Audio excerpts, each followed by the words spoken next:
Alright guys, first you're going to want to take off your wheel. Alright, pop off caliper, 14mm.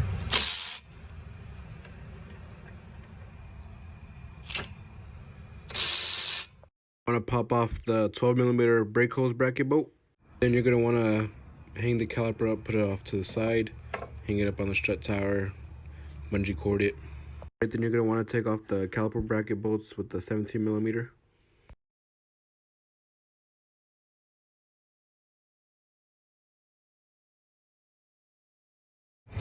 Pop the rotor off, put it to the side. Alright, then you're going to want to get some pair of dikes, pull out the cotter pin from the axle nut.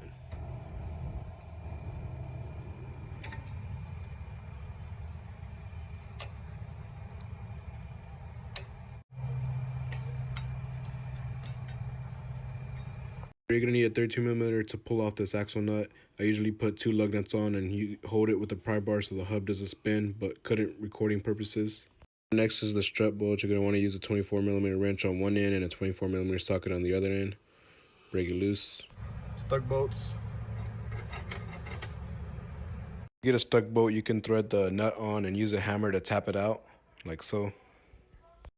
Right, next you're going to want to tap on the CV axle, get it loose.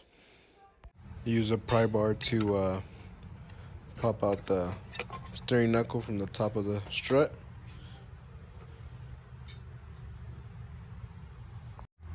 Pull your CV shaft out from the hub, set it aside, get ready to pry it out.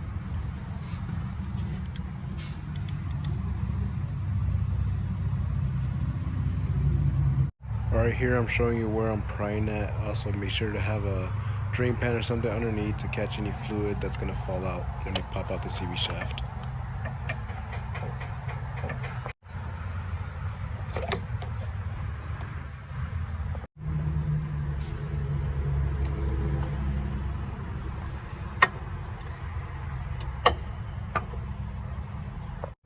Next, you want to get your CV shaft, put some lube on the O-ring. Nice little trick I learned from Tool Guy Y. Helps center the ring so when you go in to install the shaft, it's a lot easier instead of trying to fight and force it in.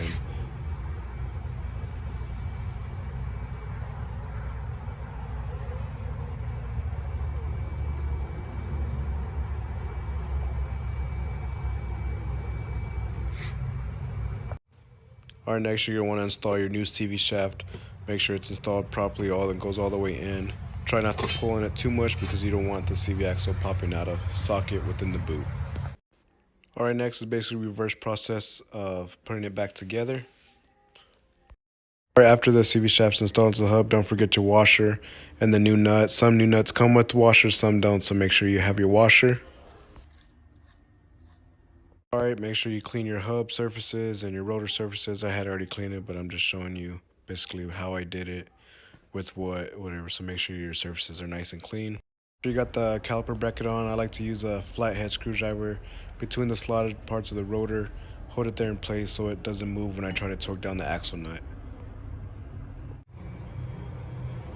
Torque between 145 to 188 foot-pounds. I'm gonna do 160, see where my bolt lines up at.